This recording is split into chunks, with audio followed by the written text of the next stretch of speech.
Nang magising si Huling, namumugto pa ang kanyang mga mata. Ang unang pumasok sa isip niya ay baka sakaling naghimala na makapagpadala ang birhen ng 250 pisong pantubos sa kanyang ama. Ngunit walang nangyaring himala.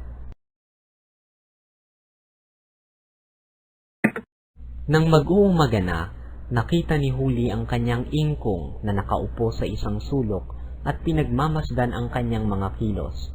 Kinuha niya ang kanyang tampiti at nakangiting lumapit sa matanda upang humalik sa kamay nito. Pagdating po ni Ama, pakisabi na ako'y napasok na rin sa kolehiyo. Ang Panginoon ko ay marunong magsalita ng wikang Kastila at ito ang pinakamurang kolehiyo na mapapasukan ko.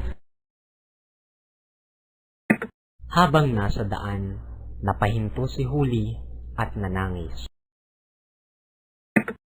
Mag-isang naiwan si Tandang Selo sa bahay. Pinanood niya ang mga taong nakabihis ng maganda upang magsimba at mamasko. Nang may mga kamag-anak na dumalaw kay Tandang Selo, nagulumihanan siya nang hindi siya makabigkas ni isang salita. Walang maibukang pangungusap sa kanyang mga labi, kundi mga impit na ungol lamang. Nagkagulo ang mga panauhing kamag-anak dahil sa nangyari kay Tandang Selo. Napipina!